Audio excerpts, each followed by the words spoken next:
Le chef de quartier et son téléphone intelligent. Dans le quartier Zongo, il y avait un chef que tout le monde respectait. Un homme d'un certain âge, droit, sérieux, dont la parole faisait loi.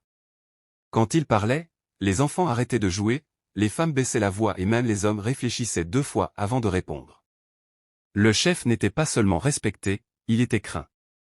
Mais un jour, sans le savoir, il allait perdre une partie de cette autorité, à cause d'un simple téléphone.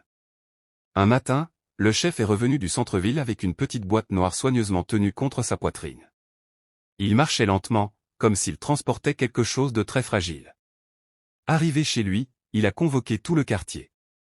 Quand tout le monde s'est rassemblé, il a posé la boîte sur la table et a déclaré avec fierté qu'il venait d'entrer dans la modernité.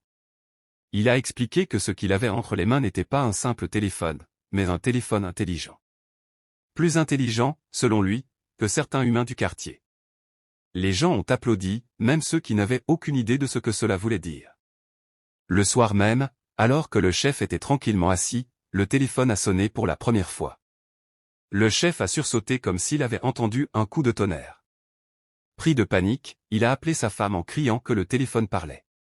Sa femme est venue décrocher pendant que le chef reculait de quelques pas, méfiant. Depuis ce jour-là, le chef n'a plus jamais décroché lui-même son téléphone.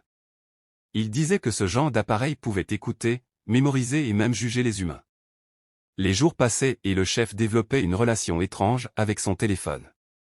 Il lui parlait doucement, le posait toujours à part, et interdisait aux enfants de le toucher. Un jour, pendant une réunion importante, le téléphone a commencé à sonner sans s'arrêter. Tout le monde regardait le chef, attendant qu'il décroche. Mais le chef est resté immobile, expliquant qu'il devait d'abord réfléchir à ce qu'il allait dire, parce qu'un téléphone intelligent n'oublie jamais ce qu'on lui dit. Un matin, catastrophe. Le téléphone ne s'allumait plus. Le chef est entré dans une colère mêlée de peur. Il accusait le quartier entier d'avoir offensé son téléphone.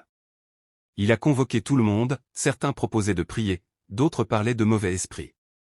Finalement, un réparateur est arrivé, a branché le chargeur et le téléphone s'est rallumé. Le chef, très sérieux, a alors conclu que la technologie était comme un humain, si on ne la nourrit pas, elle se fâche.